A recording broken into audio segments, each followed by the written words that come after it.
And in surprise news overnight, Britain's Defence Secretary John Healy resigned, reportedly over disagreements about defence spending.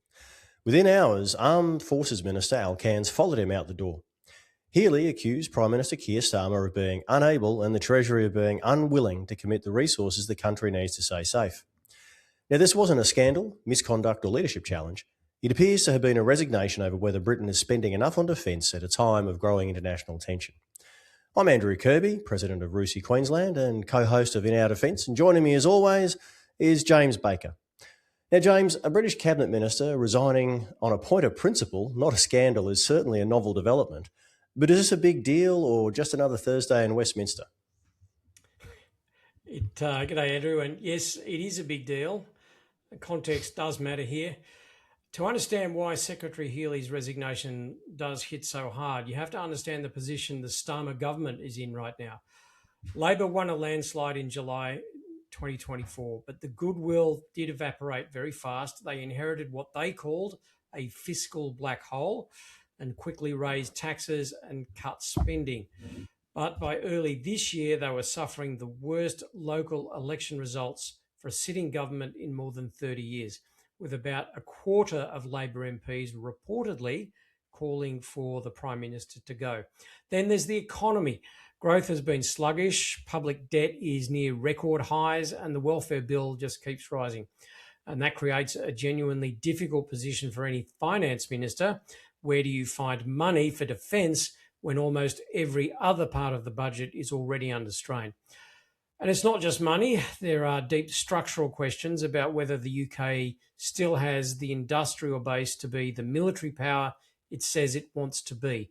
A significant Royal Navy maintenance backlog, submarine availability concerns, and the real questions about whether the UK can sustain Indo-Pacific commitments while supporting Ukraine and maintaining its North Atlantic obligations.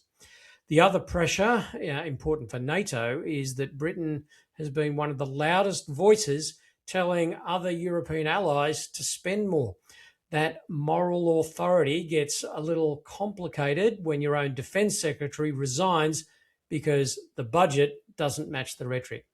Healy literally quotes Starmer back at him in his resignation letter, using the PM's own words about the Russian threat, and says, "You said to boost defence, now fund it." That's a pointed message from a close political ally. And this resignation is a symptom of a deeper tension building for 2 years between the ambitions Britain has set for itself internationally and the resources it's willing to commit domestically. That tension isn't unique to the UK, but right now Britain is the country where it's breaking through to the surface most dramatically. And before defence people start hyperventilating about AUKUS, should Australians care about it? Absolutely, you should care, James. I think most people think of AUKUS and they think of the 3 Virginia-class submarines which have been in the news lately. But buying submarines has never really been the point. The building was. Now, Virginias fill a capability gap, and they're an important chance to make sure that Australia is nuclear ready for the long term when there is a new AUKUS submarine. But the ambition of AUKUS was never simply to buy submarines. It was to create a collaborative enterprise across the 3 nations. But the nuance is this. The US is a big country with a big military and a big ocean. It needs a big submarine which it can afford to crew and operate. Now, Australia and the UK are much closer in size and in terms of resources. It's kind of like the 3 of us going out shopping for a new four-wheel drive or utility. The Americans probably have the capacity and the need for a big F-150 pickup truck, whereas Australia and Britain are probably more closely aligned on wanting to develop a new Ranger. Now, all those vehicles are going to share the same technology, design philosophy and components, but the US, the UK and Australia were never expected to have identical submarine requirements forever. The United States operates a much larger Navy with different global commitments. Australia and Britain, however, have much more similar requirements, and that's the long-term significance of Britain's role in AUKUS. It was never just about buying submarines from America. It was Australia and Britain effectively becoming partners in designing and building the next generation of attack submarines. Now, Britain's ability to fund its own defence force and sustain submarine design and industrial capacity matters directly to Australia. But it's not the first time that questions have been raised about Britain's ability to deliver on its side of the bargain, is it, James? Absolutely not.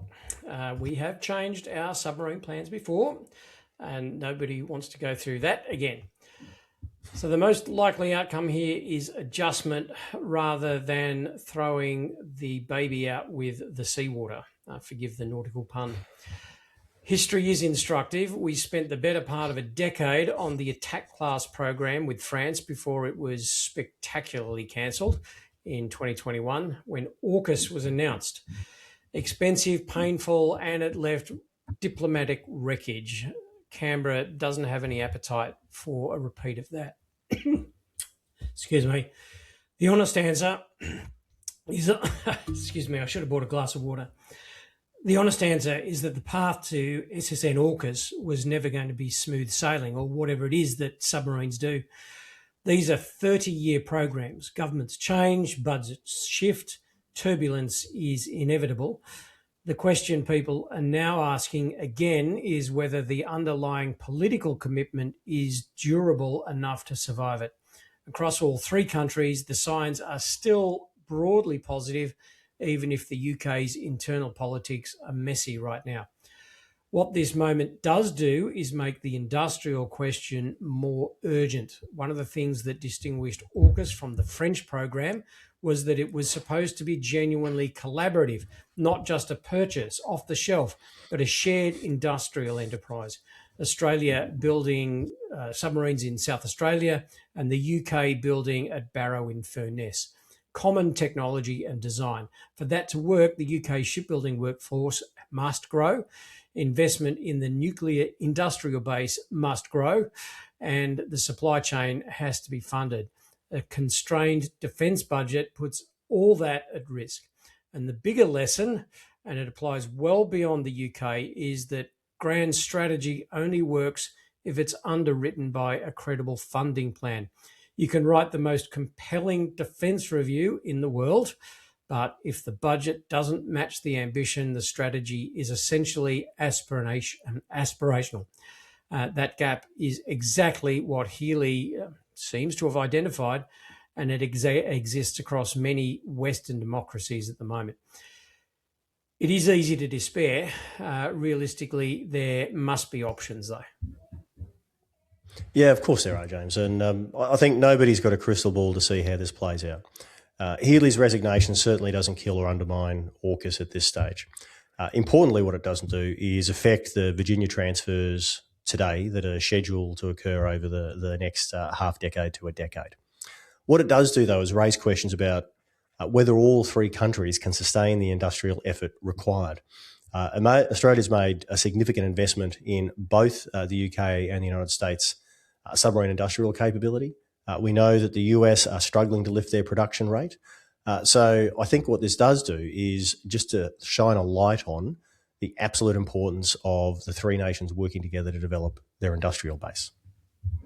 And maybe that is why this resignation is significant. It wasn't a minister resigning because of a scandal. It was a minister apparently resigning because he didn't believe the resources matched the ambition. And that's a challenge that Britain faces. It's a challenge Australia faces. And frankly, it's a challenge most Western governments face. In fact, the politics of AUKUS make nuclear science look like the easy part. Yeah, and that's probably the right note to end on because it reframes the whole story. A lot of the commentary around AUKUS has focused on one question: will the Americans stay the course? But what today reminds us is that the partnership has three legs, not two, and the leg that's wobbling right now, at least in terms of political stability, is the British leg.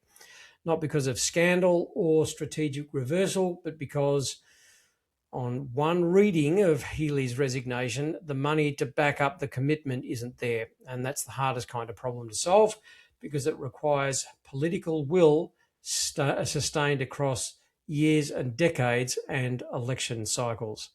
The submarine themselves are a huge engineering challenge, but at least those are known challenges. Getting three democracies aligned on funding, industrial investment, and political priority for 30 years. That's the genuinely hard part. Today, or the last couple of days, has been a reminder of that. And that's all we have time for. Thanks for joining us for this episode of In Our Defence. We hope it was a useful way to unpack a genuinely significant defence story. If you found it valuable, please like, subscribe, and follow us wherever you get your podcasts.